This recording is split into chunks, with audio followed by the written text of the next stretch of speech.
So today I wanted to spend some time on auto sequencing, and look, let's start off. This is not going to totally auto sequence your show, but what I did want to talk to was some of the capabilities within xLights to take advantage of xLights' ability to analyze the audio track, to either provide background, fill in on your elements, or potentially even some highlights, and how to trigger that off the audio and off the timing tracks. And so we're going to go through a number of different techniques. We're going to touch on the Vamp plugins, and we're going to talk to a little bit about what those plugins actually are, and a little bit more than people have in the past. Typically people sort of show you the Vamp plugins, they tell you just to use the beats and the bars, and that's it. We'll talk a little bit deeper about that. I then want to go through and talk to each of the effects that have got specific music capability built into them, and there are a number of those. And then we'll come back and we'll take a look at the music elements of value curves and how to use that to add auto sequencing to all the other effects as well. And that should more than consume our hour. The layout we're using today, we're going to use a matrix. As I've said 100 times, the matrix is always the best way to demo certain effects. And I've also got a bunch of trees here, or mini trees here, that I want to use as well. But other than that, we're going to spend all of our time inside the sequence. In terms of a musical sequence, again, I'm using an audio track from YouTube so that YouTube doesn't complain about the audio when the guys are posting the videos.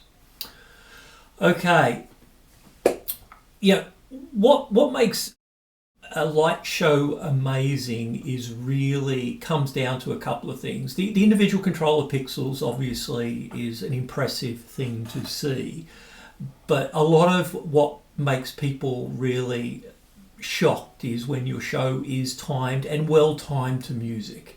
And so getting that timing correct is really the first thing you need to focus on when you're starting to develop a sequence. And many people, when they do sequencing, will actually spend the first several hours of their sequencing time on just building out their timing tracks and getting their timing tracks right, because they know that if they get their timing tracks right, then the rest of their sequencing is going to look right.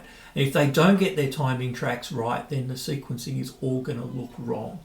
And so today I want to talk about how you can leverage the power of xLights to minimize some of the drudge work that comes with that, but also recognize that, to be honest, nothing totally eliminates it. You still are going to need to fine tune things.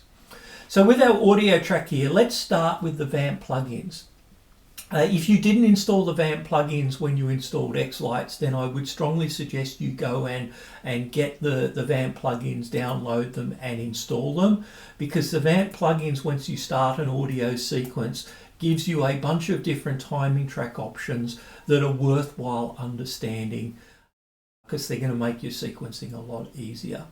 The top 4 here, or there might be 5 depending on the timing that you've chosen, are just the built-in ones. So the fixed timings relating to the timing that you've chosen, the metronome, which allows you to set sort of regular timing tracks, timing marks at every 1 second or 5 seconds or whatever, and an empty one which just gives you an empty timing track that you can manually add to. But then you get all of the Vamp plugin ones. And let's quickly go through them. So the first set are all the beats and bar trackers. And the beats and bar trackers are all about the Vamp plugins trying to identify both those beats and the bars. The only setting that you really need to set is the number of beats per bar. Now, the vast majority of songs out there are 4 beats per bar. There are the occasional songs, the waltzes and the like, that might be 3 beats per bar, but the vast majority are 4, and so you can just click OK.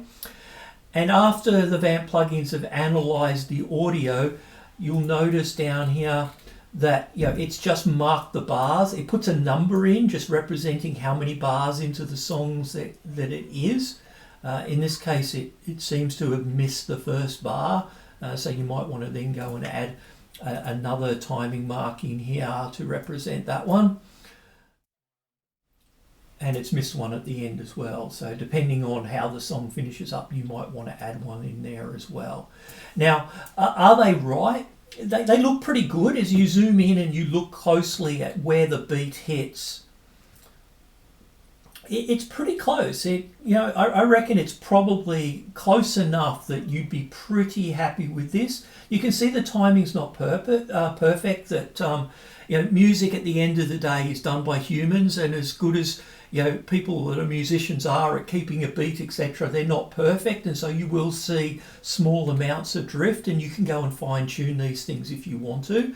But the Beats and Bar Tracker generally does a pretty good job.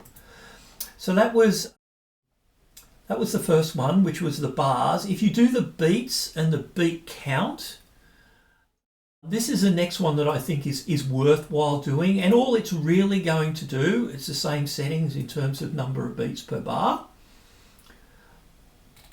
And if you zoom in here, you'll see that all it's really done is taken each of those bars and broken it down into the 4 beats.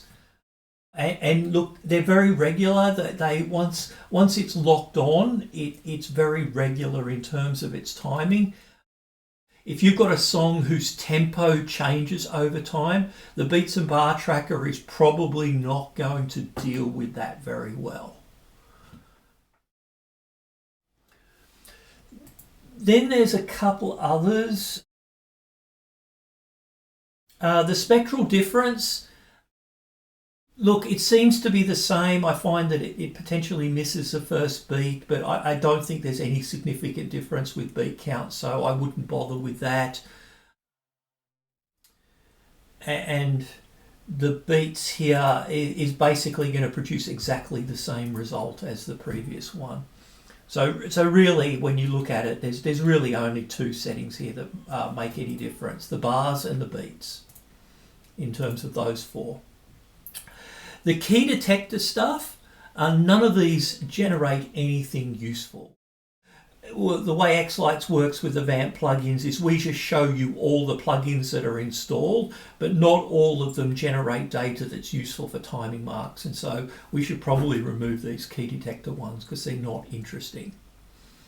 The note onset detector, this one can be useful, but your mileage may vary significantly. There are a number of settings here, and I actually do find that sometimes playing with the settings can get a better result. This is much more useful when you have songs whose tempo changes over time, because what it's attempting to do is detect when the notes actually start playing. The problem I have with it is it has a tendency to miss things. So for instance, here's a beat and it hasn't identified anything at all, but here in what is I assume 1 note, it seems to identify 3 different events. Now you can do better. Sometimes you can make it more sensitive to pick up extra notes. This note here, it just hasn't picked up at all, yet there's clearly a note there. If you play with the settings, you can sometimes get it to do a much better job, but this is one of those things which can get quite fiddly. It's obviously useful where you've got half notes, so where you've got, what they call quavers or something, I don't know, semi-quavers, where you end up with multiple notes within a single beat. The note onset can help you detect those sorts of things, but as you see here, and this is a relatively clean song, there's still a lot of noise in the results here, and so you'll need to spend a fair bit of time cleaning this up or building your own timing track, which potentially leverages what it's found, but tidy it up a lot to make that useful. The polyphonic transcription is not particularly useful. What this is attempting to do is unscramble the egg. It attempts to identify all of the notes that are playing at the same time. The one place that xLights will suggest that you try using polyphonic transcription is when you're creating a piano track, because there you want to know which notes are being played. it does not do a spectacular job. Unscrambling an egg is an extremely difficult thing to do, and the polyphonic transcription, again, unless you've got a song that has got very, very pure notes, it's going to generally generate a lot of noise. It also generates a lot of overlapping stuff, so it gets very messy very quickly. I would not necessarily go there. But let's run it. Polyphonic transcription also used to, I don't know if it's as bad as it used to be, but it used to occasionally crash xLights, which wasn't xLights that was crashing. It was actually the polyphonic transcription that was crashing, or Vamp that was crashing. Did that run? It did run. Okay, and you can see here that, you know, it's done a reasonable job of detecting the notes, possibly better than the note onsets did, but it doubles everything up, or it leaves gaps. And that's because it's trying to represent when a note is playing, and so if there's any silence, it will tend to leave a gap. So you get a lot more gaps in this, which is not necessarily useful.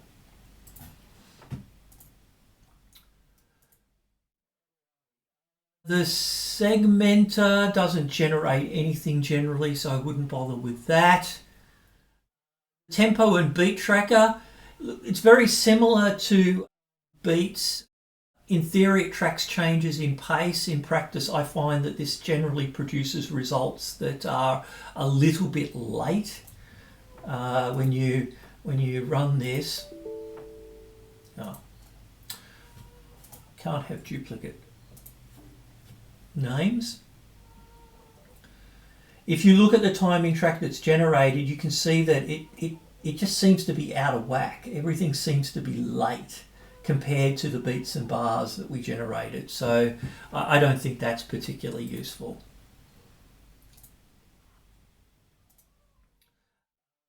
And then there's the tonal change. And again, this one's really useless because for some reason it generates everything really offset to the right of the song. And I suspect that there's a bug there or something in xLights which is causing that to happen. So I don't know, maybe that would be useful, but at the moment it's definitely not. So they're the Vamp plugins. Now obviously the timing marks themselves on their own, and let's delete some of these more useless ones, is not in itself useful, other than obviously when you are sequencing on your matrix here. If you turn on a particular timing track, like if we were to turn on the bars, then when you're dragging down and dropping your effects, it will automatically sort of lock into the timing track, and so it's easy to create effects that are associated with the bars. If you've got the option on to lock to timing tracks in the file, preferences, sequences, no, effects grid, the snap to timing marks, you want to put that on so that when you're dragging this thing around, when you get close to timing marks, it tends to lock onto the timing mark, which makes it easier when you're dragging effects around to ensure that they line up easily. Particularly if you're well zoomed out, it can be quite difficult to line things up to timing marks, but with the snap to timing marks on, it always just locks on. So having timing marks helps you obviously sequence your effects to those timing marks, but it doesn't really do any automatic sequencing for you. You've still got to do things. There is one other trick that you can use to try and to clean up this mess and understand where marks are, even if you're doing manual timing tracks. If you come up to the waveform and right click on the waveform, there's actually a number of predefined filters and also the ability to custom filter the waveform. So if I select the bass here, and it just takes a second or two to analyze the waveform, what it will do is it will basically run a band bypass filter across the audio and show you just the deep notes. And so here, if you wanted to now go and set your timing marks according to the bass line and where there's actually bass notes in the song, you can easily see them in the waveform. You can do the same things with the high notes just by selecting a different waveform filter. And you'll see the waveform changes shape again in just a second. Yep, so you can see that all the high notes are more in this part of the song and there's not a lot back down here. And you can go back to the raw waveform at any time. So that can help you visualize in the song where things are happening.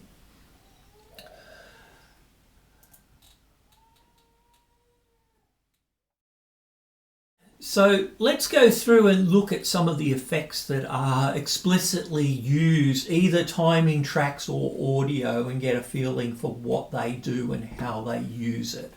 And there's really two elements to any sort of music analysis.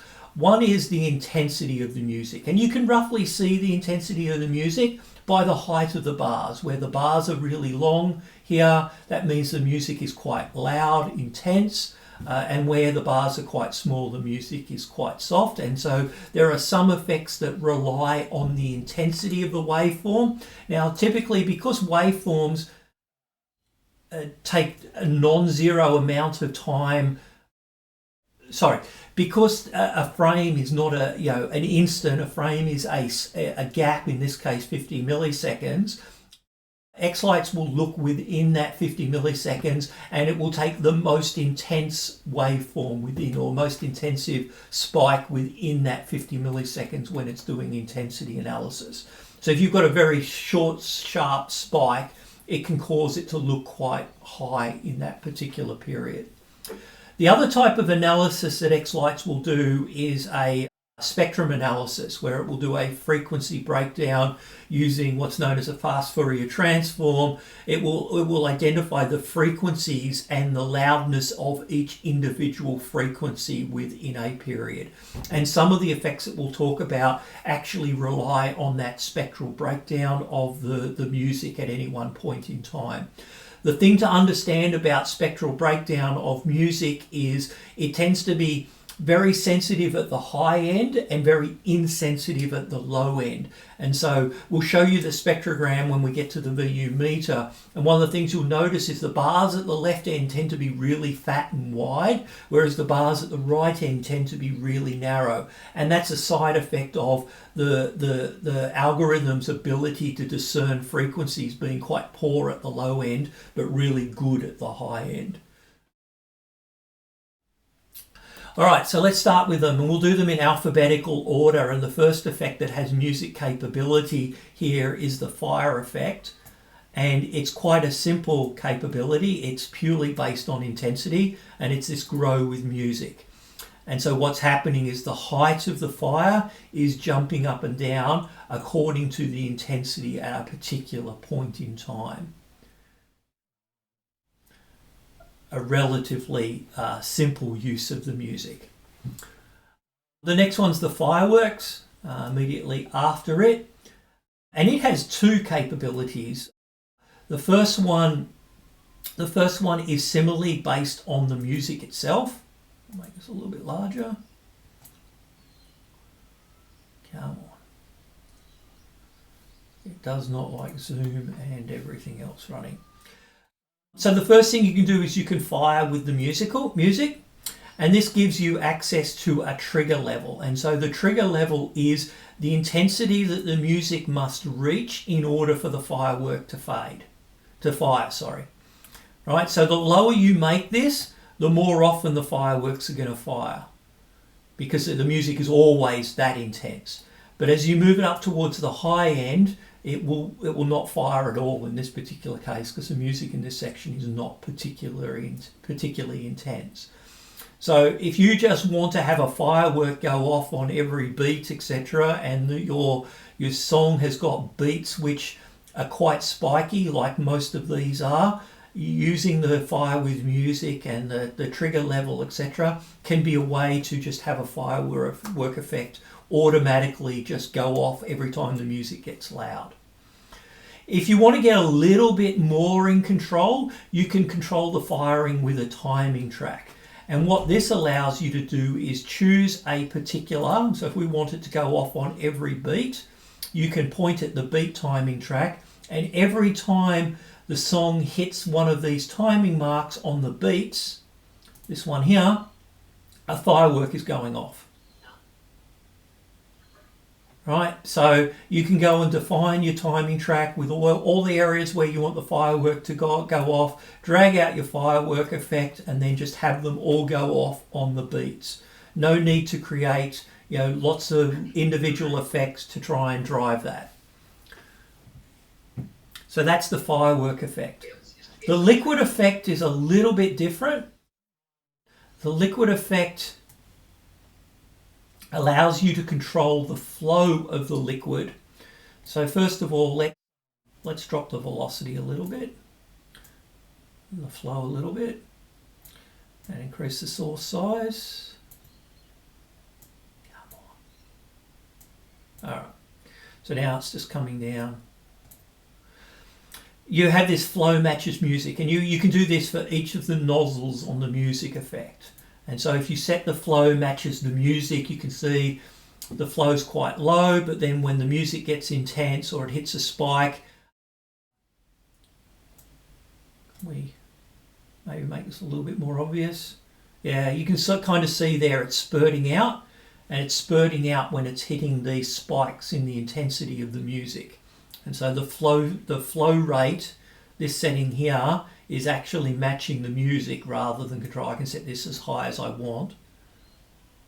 Oh, sorry, it adjusts the flow, so I can't set it as high as I want. But yeah, the flow will adjust according to that music intensity. So that's the liquid effect. The next one is the meteor effect.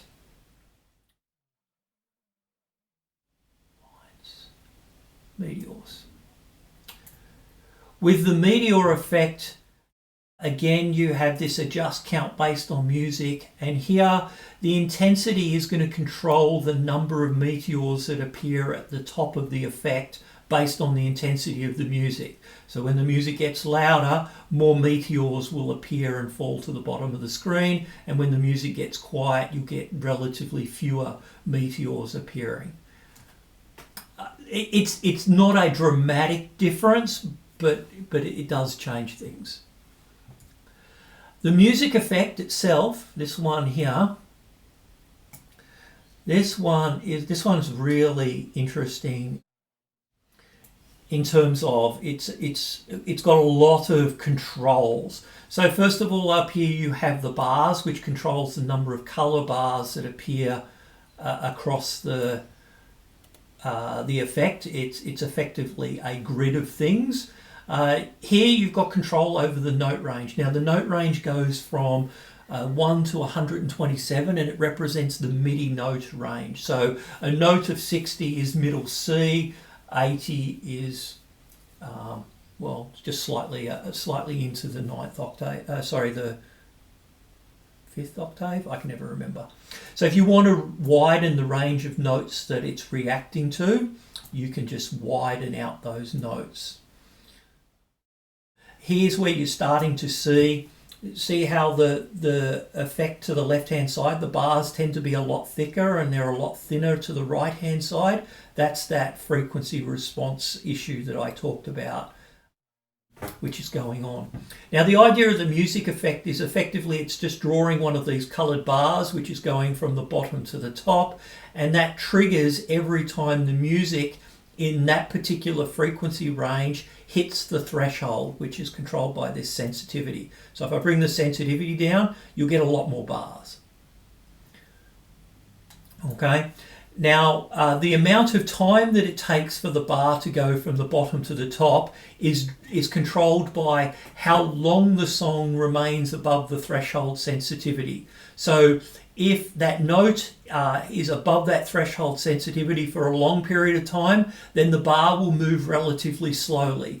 If the note goes above that threshold for a very short period of time, then the bar will shoot up really, really quickly. Now, on a single matrix, this is not that interesting, but on a tree or even spread across a number of different elements, this can provide something that's quite interesting. You can do things like the logarithmic x-axis basically compensates for that sensitivity issue, and so it will tend to make the low end very small and the high end very wide. So that's one way to adjust for it. You also have the ability to do things like do note scaling. So at the moment, it's looking for every note to reach that sensitivity level. But if you do note scaling, if you've got a note that appears very infrequently or is always very low, by scaling that note, you can make that the highest level that note reaches can be scaled up to be 100%, which again can make it look a lot busier. So if you do individual notes, you'll see how everything now seems to get a Guernsey, whereas when it was on none, nothing did. If you do all note scaling, it just scales whatever the maximum is within the duration of this effect up to 100 and scales everything else up proportionally. Just makes it more likely to hit whatever that threshold happens to be. Now, just doing the shooting up, etc., I don't think that looks as great as something like collide or separate, which I tend to think looks a little bit more effective on props. It is a good thing to use on things like megatrees and the like. You can do things like blend the colours and things like that, and to make it more interesting. So there's a lot of sort of quirks in this one that are worthwhile experimenting with, but it is all controlled by the music. The fade can be interesting as well, where it fades things away as they shoot away.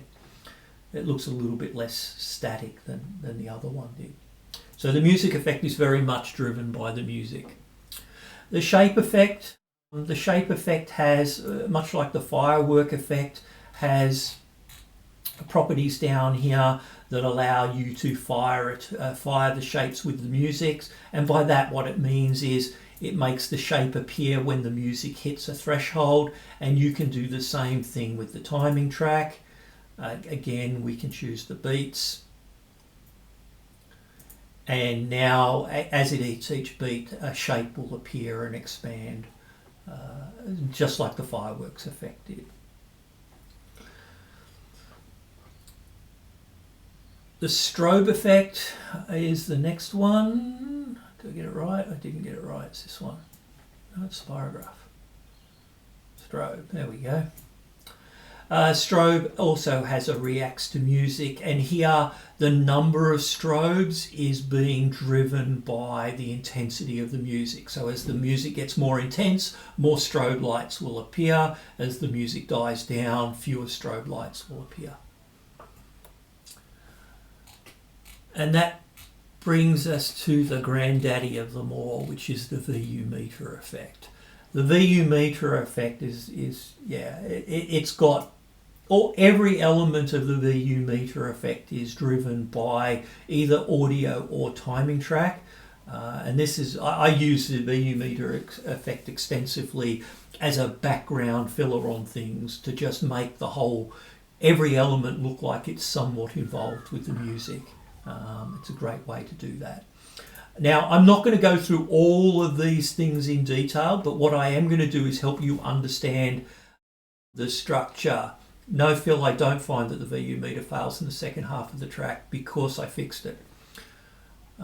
It'll be in the next release. It only impacted people that had 40 millisecond sequences. If you're using 50s, which I always use, it always worked, which is why it was hard to find. All right, so the first set of things are the spectrograms. So the spectrograms here are all frequency breakdowns. This is like your graphic equalizer, where it is taking the frequency breakdown, the low frequencies on the left, the high frequencies on the right. You can control the number of bars that are displayed here. You can see how the bars on the right-hand side are really thin, the ones on the left are really thick. You can use the logarithmic x-axis to correct for that, but skews it to the left. So we'll leave it like that. And then there's various flavors of that. There's a peak, which shows you the peak bar, much like your old graphic equalizer probably did. There's a line which just draws a line and then fades the line away. That can be quite interesting. And then there's the circle line, which does the same thing but does it in a circle. Just represents it as a distance from the center of the circle. So that's the spectrogram breakdowns. Then you have the pure volume ones, and this is effectively the current note that is playing is the thing that's appearing here on the right, and it's showing you effectively to the left a history of the waveform. Or in this case, it's because it's the volume bars, it's the top half of the waveform essentially that's being shown here as it goes along. The waveform itself shows you both sides of it, so it looks like the actual waveform up here. Again, the current note that's being played is the one on the right hand side here, and this is the history off to the left. The frame waveform is slightly different. This is much more like you might see, when people want to show something visually that there's audio, people will use a waveform like this. This is effectively within a single frame here. So this is a single frame of the audio. This is effectively a drawing of what this waveform looks like in the frame. And that's why it jumps around like this, and it jumps up and down when it gets intense and things like that. In fact, if I hold the control key down here and scroll across, and you can see how the waveform is following what's drawn in xLights, because that's what that particular one is doing. Then, okay, so then it gets a bit messy, and then it gets clean again. So I'll just quickly go through these ones, and we'll get to these ones here are all relatively neatly laid out, but these get a little bit messy. The on is just purely the intensity. So this is just drawing the color with the intensity of the music. So when the music's loud, it's bright. When the music's quiet, it's dim. The color on. The color on is, imagine that we took these three colors, turned them into a color spectrum where pink is really, really loud and yellow is really, really quiet. It's just drawing a color across those three spectrums. So if you just have one color, it's always going to be yellow, because both when it's quiet and when it's loud, it's just drawing yellow. Whereas if you have two colors, it will be somewhere between yellow and cyan, depending on the intensity of the music. And when you have three colors, obviously there's a middle cyan up to a magenta when it's really, really loud. So that's color on. Dominant frequency color. So this one's kind of complicated. So what it's doing is it does a frequency breakdown of the frame to work out what frequencies are, how loud each frequency is. And then it works out what the loudest frequency is. And then in this case, it's taken three colors. So it breaks those frequencies up into three buckets. And depending on where the loudest frequency is, which bucket it's in, that's the color that it's turning on, if that makes any sense. So there's a lot going on in that one. The dominant frequency color gradient is just doing that, but it's creating a gradient across it. So it's drawing a gradient across the entire frequency range. Then it's choosing the dominant frequency, and it's choosing the color that dominant frequency is within that gradient. So if it's at the very bottom end, it will be yellow. If it's right in the middle, it'll be cyan. But if it's slightly below the middle, it'll be somewhere between yellow and cyan, if you know what I mean. Intensity wave is much like the waveform. Imagine what this is doing is, again, the current note is the right hand side here. When the music's really loud, this will be pink. When the music's really quiet, this will be yellow. So the color is an intensity, and then it scrolls off to the left, so you see the history of the intensity of the music. That's what that one's doing.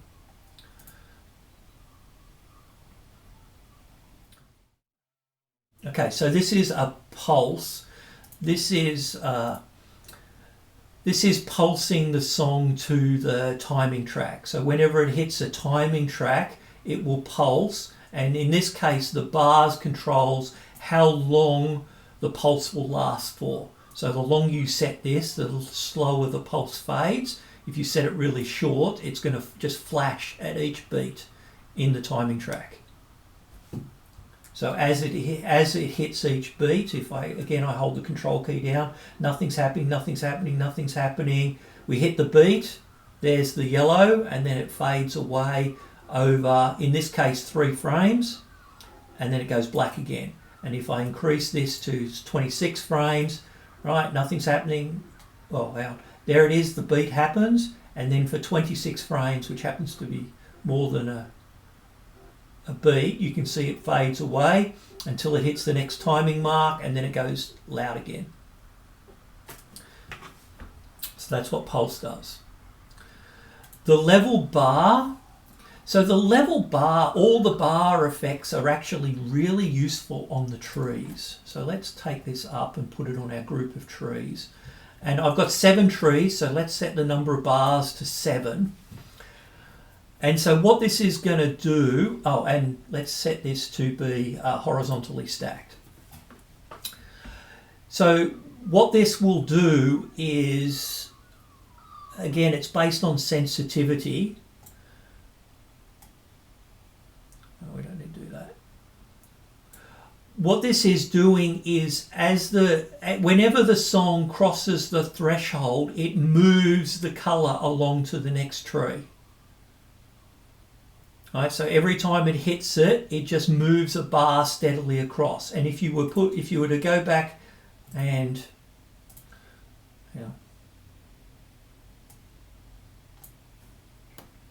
just to make this easier, if you look at this on a matrix, you can see how all it's doing is moving a bar across the matrix, and each bar moves, advances each time the music crosses the sensitivity threshold.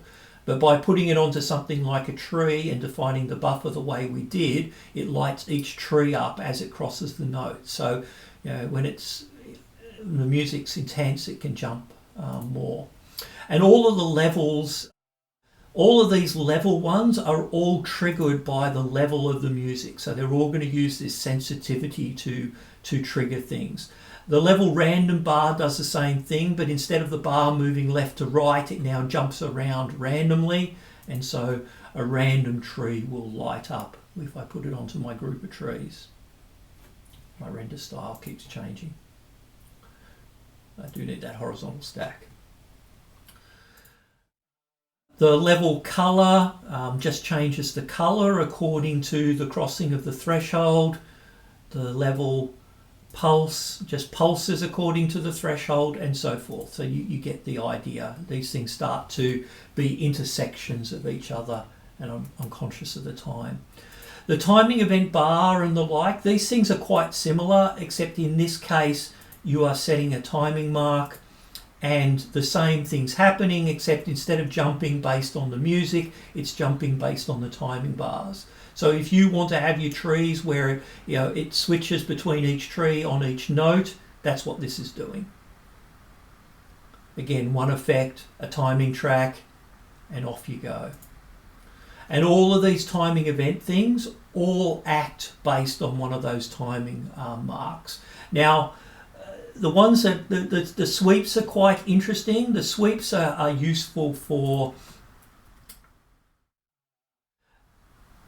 The sweeps are really useful for arches and the like. So these are effectively timing sweeps, and they're designed such that the sweep starts and ends according to the timing mark. So if you've got a song where the size of the notes is different, and you want slow jumps across your arches and then quick ones when the note's really quick, this is really useful at achieving that. Again, you don't have to drop hundreds of little effects. You don't have to worry about the fact that the timing marks aren't always consistently there. You can just use these sweeps and they will automatically make sure that they're aligned. There is a sweep and a sweep 2. The difference between sweep and sweep 2 is sweep 2 starts off the screen and then disappears off the screen, whereas sweep 1 starts on the screen and ends on the screen.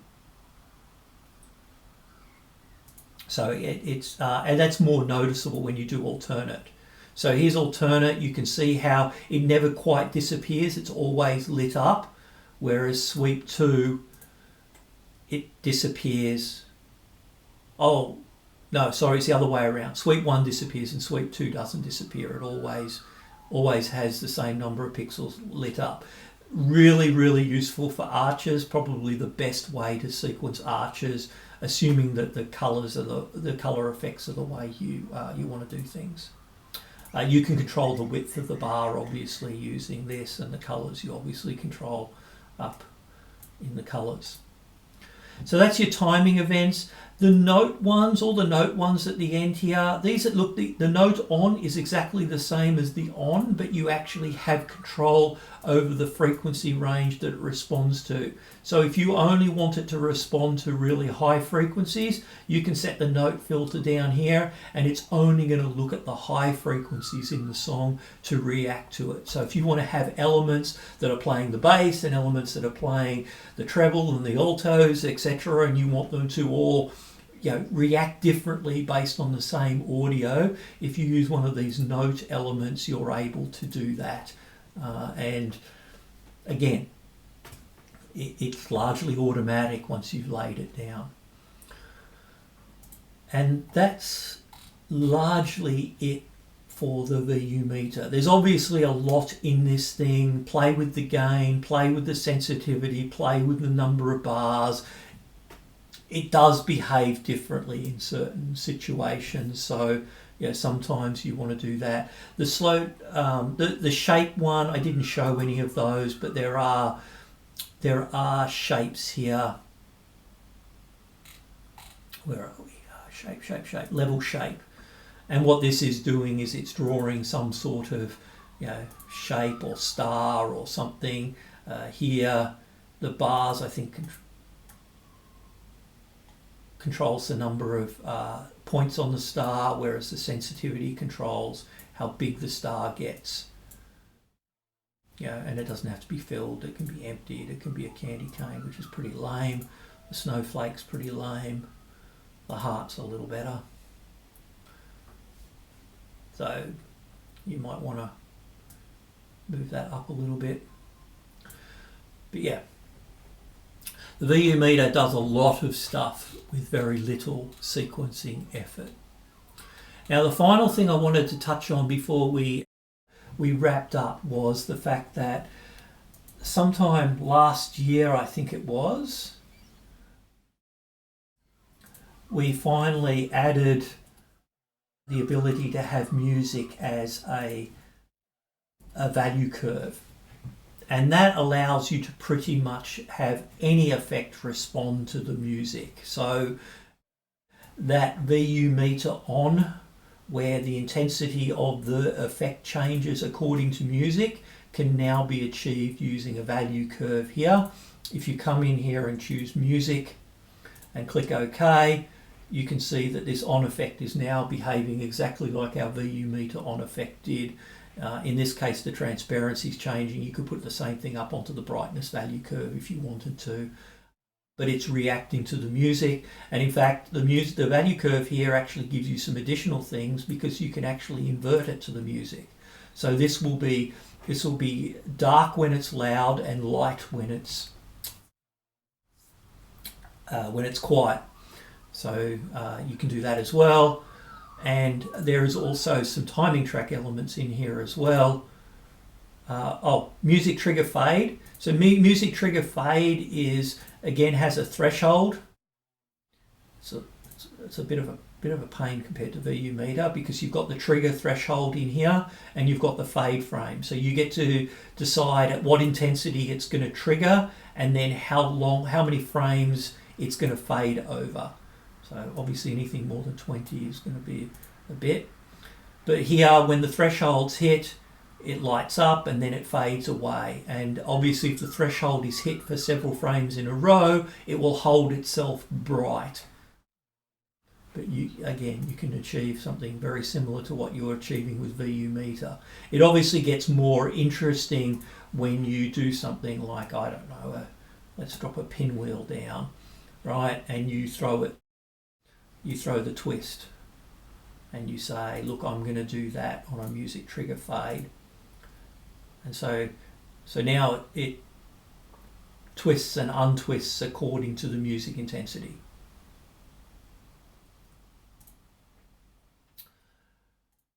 The other piece that you have in here is you also have the timing track. So you have timing track toggle, timing track fixed and proportional. Timing track toggle is effectively either going to be fully on or fully off according to when you've hit a timing mark. So you do need to, which I didn't do, you do need to choose a timing mark or a timing track which has something interesting on it. So let's do the beats. And so this is, in this case, because we chose twist, which we probably shouldn't have, let's do it on thickness. Timing track toggle, beat count. And so it'll go full and not full each time it hits a timing mark. Right? So useful if you want to use an on effect to have things turn on and off or something according to the timing track. You can pretty much achieve that with that timing mark. The next one is timing track fade fixed.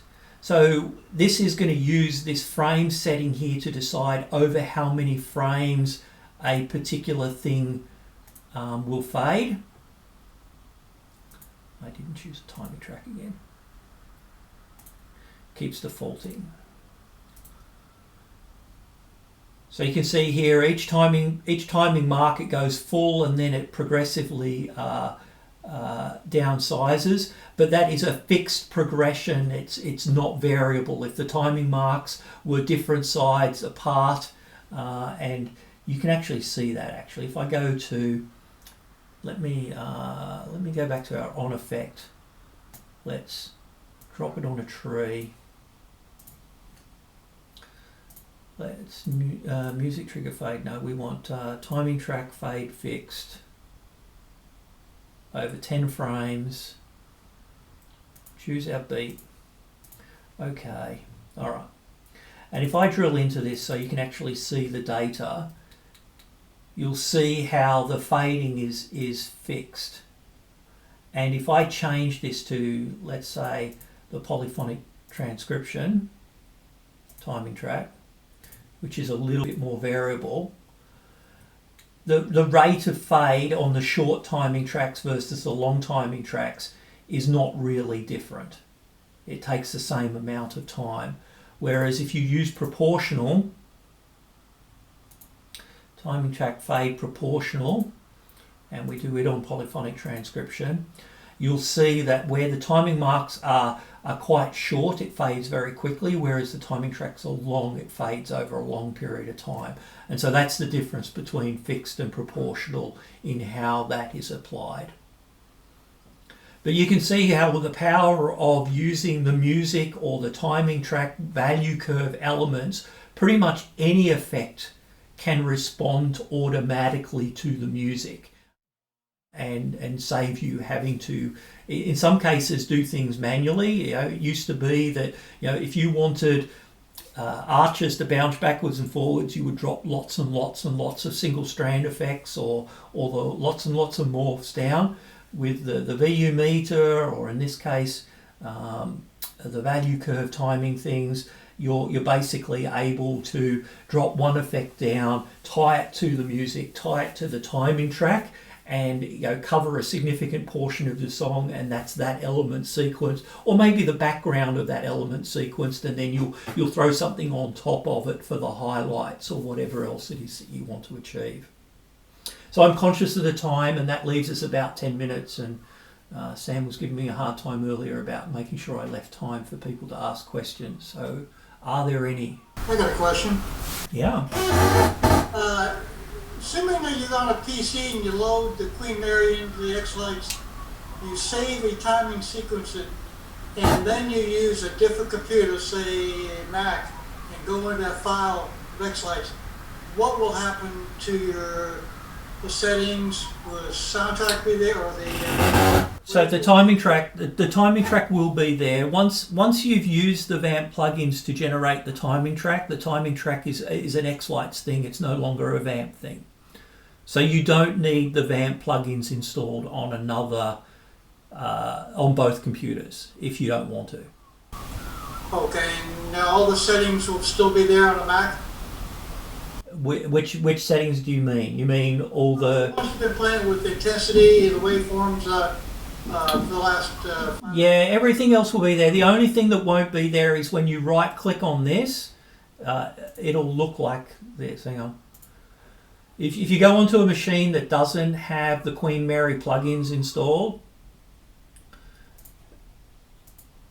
you can see the same thing with an animation here. Come on. When you add a timing track, you'll just get these elements, or you'll get an additional one that says download the Queen Mary plant plugins. But these are the only timing track elements that you'll have on that other computer. But all the timing tracks that you'd already created on your other computer, they will be here. Did you cover create random effects using the timing marks? Well, I didn't, because there's not really a timing mark thing. Because I mean, we can add a metronome in here. We'll do every 5 seconds. I just thought newbies might want to know about. Well, you can do this. Create random effects is interesting. So if you highlight a bunch of cells, in this case I've created 5 seconds, I'd suggest you do 5 seconds because a second is probably not enough. If you right click here and do create random effects, your computer will get busy. And what it's doing is randomly generating effects and randomly setting their settings. Now this in itself is not useful, although I know people that have run their shows using this. But what it can be is a really useful way of sort of seeing some different combinations of settings, and then if you find one that you like, you can always save it away as a preset. So this is a bar, what do you call it? Level fill. That's what he called it. That one's not that interesting. That's a kind of interesting take on the plasma effect. Fire effect's not going to be that interesting, but if you like that plasma effect and think actually that's kind of interesting, you can right click on it and then go to the effect presets, add a preset, plasma cool.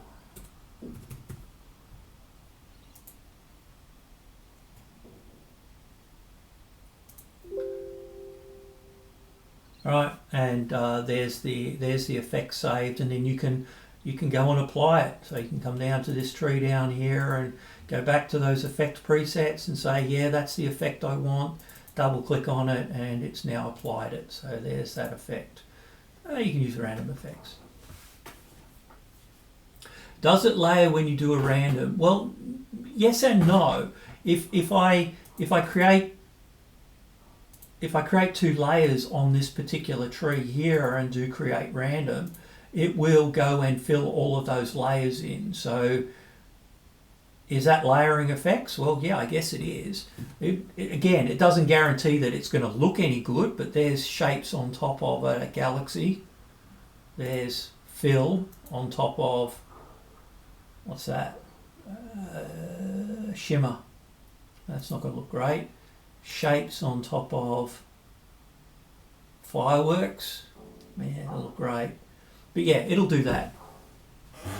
Random effects is a very, very old feature in xLights, and it's been somewhat lost over time. If you look at this effect here, these padlocks have actually got something to do with random effects, but I don't think I've ever seen anyone use these.